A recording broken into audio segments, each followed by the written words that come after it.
पास अपनी बीमारी लेकर आता है, वो सिर्फ उस डिसिप्लिन की बीमारी लेकर नहीं आता। मरीज ये नहीं करता कि अपना गुर्दा ले, ऐसे ही कुछ बात समाजी और सियासी मामलात की होती है कि वो इंटरसेक्शनल होती हैं, उनके अंदर बेशतर चीजें एक वक्त कार फरमा होती हैं।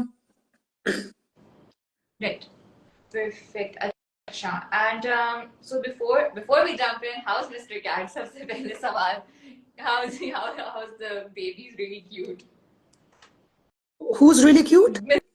Mr. Cat. Just pointing out my love for Mr. Cat. Mr. Cat is really cute. Mr. Cat इस वक्त मेरे कमरे में सोया हुआ है. I'm in another room जहाँ पे इंटरनेट के सिग्नल्स थोड़े बेहतर हैं, वरना he would have made an entry. He loves walking into the camera. आज मेरे दफ्तर के साथ MS Teams पे मीटिंग हो रही थी और उसमें मिस्टर कैट ने खासी अपनी एक एंट्री मारी है और उसने पहले म्याऊं म्याऊं किया है and then he made sure that everybody sees him. Oh, so let's jump right in to our session. Yeah. So for our audience, मैं थोड़ा सा बताती चलूँ that FTI as an organization, we work with we work on political participation, we work on SRHR, and we have started working on climate justice. A lot of people in Pakistan में climate change की बात करते तो वो बारिश ज़्यादा हो गई, अच्छा फसलें खराब होगी, ये वो बहुत इसको एक छोटे narrow lens से देखते हैं. We are trying to educate and sensitize the masses that climate change is something way beyond that, right? So I wanted to ask you, if we talk about the intersectionality of climate change and the transgender community, how would you explain the impact of climate change on the said community? How are they directly impacted by it? Okay. देखिए, सबसे पहले तो मैं इनको दो में divide करूंगी, urban and rural. Or I can go on and on and on about this issue because it's an issue of history as well as an issue of contemporaneity. लेकिन urban और rural में divide करके देखते हैं. तो सबसे पहले boring पे आते हैं, अर्बन वाले पे आते हैं. मुझे अर्बन मामलात जरा से बोरिंग लगते हैं क्योंकि अब अर्बन में आ जाते हैं कराची के ऊपर, because Karachi is one of the worst affected cities in the world when it comes to climate resilience ना. कराची के बारे में बात करते हैं. ये Karachi is a fundamentally classist city by design. All cities are classist, all of them. पर city का एक रिच एरिया होता है, एक पुअर एरिया होता है, और ज्यादा लोग पुअर एरिया में रहते हैं और थोड़े लोग रिच एरिया में रहते हैं. अगर हम लोग देखें ना, human being divided by the total land, जिसको हम पॉपुलेशन डेंसिटी कहते हैं, कि कितने लोग कितनी जगह पे रह रहे हैं, तो हमें नजर आता है कि जो गुर्बत ज़्यादा इलाका जाते हैं वहां पे अफराद की डेंसिटी ज्यादा होती है. अब मैं आप लोगों को एक कॉन्सेप्ट इंट्रोड्यूस कराती हूँ. इसी उस कमरे में लगा हुआ होगा जिस कमरे का बंदा उस घर में सबसे ज्यादा पैसे कमा के लाता है. अगर वो बाप है तो वो बाप के कमरे में लगा होगा. अगर वो बड़ा भाई है जिसकी गोरी रंग की बहू से शादी की गई है तो वो उस कमरे के अंदर एसी लगाया गया होगा. अगर आप गवाल मंडी में जाते हैं फालूदा खाने के लिए या किसी दुकान के रेस्टोरेंट पे, तो जो सेठ है, जो ठेकेदार है, जिसका वो रेस्टोरेंट है, उसके दफ्तर के अंदर एसी लगा हुआ होगा. अगर आप एक बड़े दफ्तर के अंदर काम करते हो, सबसे बड़ा अलमारी के स्टाइल वाला एसी आपके सबसे बड़े सीईओ के दफ्तर के अंदर लगा हुआ होगा. तो हम लोग अपने माइक्रोकॉज्म के अंदर अगर देखें तो जिस इंसान के पास पावर होती है उस इंसान के पास ठंडक होती है. उसको आप ठंडी जगह पे रखते हैं, उसको आप ठंडक तक रसाई देते हैं. बाकी लोगों ने गर्मी में रहना है. आप नॉर्मल घरों में आ जाएं, आप डिफेंस हाउसिंग अथॉरिटी के अंदर आ जाएं, आपके घर के अंदर क्या, आपके लाउंज के अंदर भी एसी होगा, मगर आपका जो बाय सर्वेंट क्वार्टर के अंदर सर्वेंट रहता है, और ये मेरे फॉलोअर्स भी आज आप लोग के घरों में भी होता होगा, उसके कमरे में पेडेस्टल फैन होता है 42 डिग्री सेंटीग्रेड पे भी. तो जो कूलनेस तक रसाई है, इसका ताकत के साथ और कैपिटल के साथ ताल्लुक है. अब यही वाली बात अगर आप एक कराची शहर की देखें और आप कराची का अगर एक हीट मैप जनरेट करें तो हमें ये नजर आता है कि जो सबसे गर्म इलाके हैं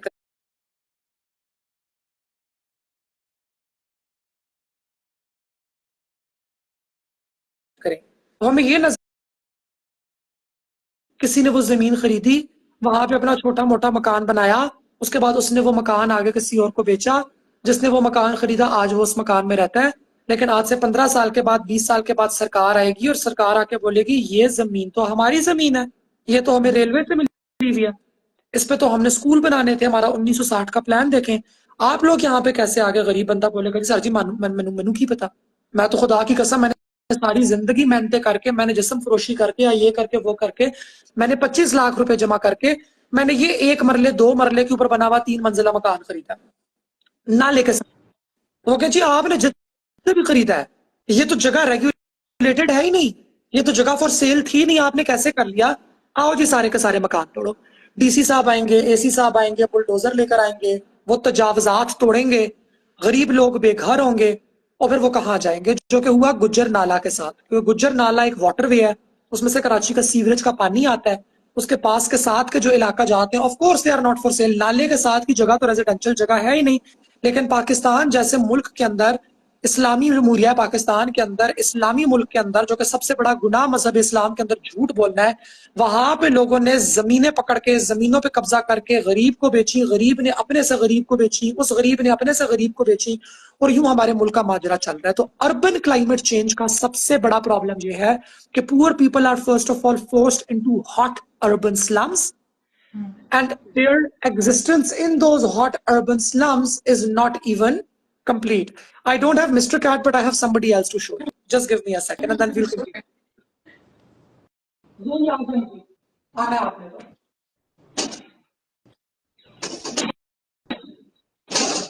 Sorry about that, guys. मेरी neighbors की cat है and उसका Mr. Cat पे क्रश हो गया, तो वो रोजाना, और उसका जेन्युइनली मिस्टर कैट पे क्रश हो गया, तो वो रोजाना अपनी दीवार चढ़ती है और वो आती है और वो मेरे कमरे की, हमारे घर की खिड़की के बाहर बैठ जाती है, वो म्याऊं म्याऊं करती है कि मुझे मिस्टर कैट से मिलवाया जाओ, मिलवाया जाए। तो this was the urban one.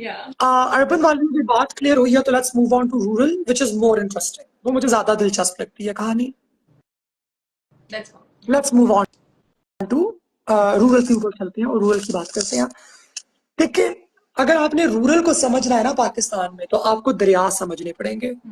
सबसे पहले दरिया समझने पड़ेंगे आपको, क्योंकि पाकिस्तान की सारी सकाफत दरियाओं के गिर्द है। सारी सकाफत मुंशदड़ों से लेके आप हम दरियाओं के गिर्द चलते हैं। हमारे इलाके का नाम, पूरे के पूरे हमारे खित्ते का नाम दरियाओं के ऊपर मबनी है। हिंद का नाम सिंध से आया है। हिंदुस्तान इज बेसिकली सिंधुस्तान, और सिंध का नाम दरिया से आया है, दरियाए सिंध से। और सिंधु को हिंदुइज्म में माता कंसिडर किया जाता है, क्योंकि वो माँ है, वो देती है, वो पैदा करती है। वो नहीं होगी तो कुछ भी नहीं होगा, क्योंकि लोग दरियाओं के किनारे रहते थे, पानी होता था तो दरियाओं के किनारे बस्तियां आबाद होती थी। दरिया में खुदा है, दरिया में ताकत है, दरिया में शक्ति है। उसने डुबोना हो तो वो डुबोएगा, उसने बर्बाद करना हुआ तो वो बर्बाद करेगा। दरिया इज एवरीथिंग। और जब आप पुराने वक्तों से, अगर आप 4000 साल 6000 साल पहले से शुरू करें ना, हम लोग हर कोई खुदा तलाश करता है किसी ना किसी चीज में। आजकल हम लोग ब्लैक होल्स के अंदर खुदा तलाश करते हैं, बिकॉज हमारी नॉलेज वहां तक पहुंच गई है। उस जमाने में तो लोग ब्लैक होल्स के अंदर खुदा तलाश नहीं करते थे, वो तो अपनी जो चीज उनको खिला रही है, जो चीज उनको पिला रही है, और जो चीज उनके कंट्रोल से बाहर, इनफैक्ट जिस चीज के कंट्रोल में इंसान है कि मैं तेरे दर पे हूं, मैं तेरे कंट्रोल में हूं, उसको उसके अंदर खुदाइयत नजर आएगी कि ये खुदा का करिश्मा है। और वो चीज दरियाए सिंध थी, और दरियाए सिंध के किनारे ये सारी बस्तियां आती थी। दरियाए सिंध के साथ हमारी निस्बत जुड़ी हुई थी। दरियाए सिंध के साथ हिंदुइज्म के अंदर हमारे पास उधेड़ो लाल का कॉन्सेप्ट था। दरियाए सिंध के साथ जब लोगों ने इस्लाम कबूल किया तो हजरत ख्वाजा खिजर का कॉन्सेप्ट हमारे पास वहां पर आया। तो this is how it is. Sindhu देश, जहां से इंडस स्टार्ट होता है से लेके जहां पे इंडस खत्म होता है, वहां की आबादियां, वहां की इंडिजिनस आबादियां दरियाए सिंध के साथ जुड़ी हुई हैं। यानी कि आज भी आप लाहौर में जाए ना, लाहौर का रावी क्या है? लाहौर का रावी आज काले रंग का नल है, जिसके अंदर पंजाब की टटियां बैठी हैं, और पंजाब के बाकी 2 दरियाओं का सौदा एक नॉन पंजाबी इंसान ने, एक हरिपुर के इंसान ने कर दिया आज से 60 साल पहले। और पंजाब की सकाफत ही दरियाओं के साथ जुड़ी हुई थी। हीर रांझा की कहानी दरिया के साथ जुड़ी हुई है। सोनी माहीवाल की कहानी में तो कैरेक्टर ही दरिया है कि पार चना दे जिससे कुल्ली यार दी, घड़िया घड़िया आवे घड़िया, पार चना दे। चना क्या है? पार चना दे। चना इज चनाब, चना इज द दरिया। तो dariyas are rooted in the rural imagination. ये एवी नहीं है। दरिया एक जगह नहीं है जहां पे आप चले जाते हो बस पिकनिक मनाने के लिए मॉम एंड डैड के साथ। और मॉम ने सैंडविचेस किए और आपने KFC लिया रास्ते में, बट दरिया घुट्टी के अंदर मिला हुआ है, दरिया रावी घुट्टी के अंदर मिला हुआ है, सिंधु घुट्टी के अंदर मिला हुआ है, हमारी मिट्टी के, हमारे लोगों की। आप इससे आगे जा ही नहीं सकते। मगर अब वो दरिया नहीं रहे, क्योंकि उन दरियाओं पे बन गई हैं डैमें।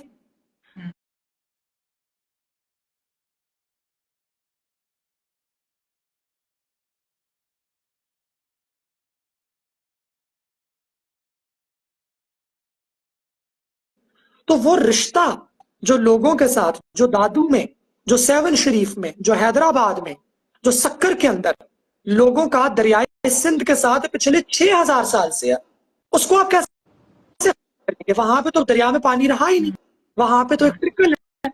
दरिया था तो झूले लाल था, दरिया था तो आप कहते थे तेरे रोजे ते आके साईं पानी विच धमाल, झूले लाल हुण पानी नहीं रहा।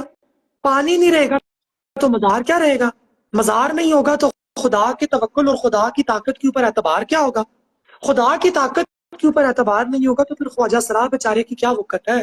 फिर ख्वाजा सरा रह ही क्या जाता है?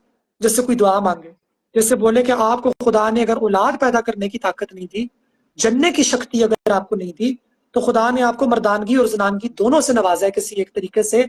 आपके पास अगर आपसे अगर एक चीज छीनी है तो आपको वो अपने करीब लाया है। आप दुआ कर लें हमारे लिए, शायद आपके वसीले से दुआ कबूल हो जाए। भाई अब आप इसको बिदत माने कि आप इसको ये माने कि वो माने, मैं आपकी न्यू सालफिया आइडियोलॉजी में जाना ही नहीं चाहती। The point basically is that a vast majority of your people is rooted with this belief, and with this belief an income is linked, an economy is linked, a culture is linked। तो rural Khwaja सरा बेचारा तो displace होके रह गया, क्योंकि rural Khwaja सरा बाकी तमाम रूरल लोगों की तरह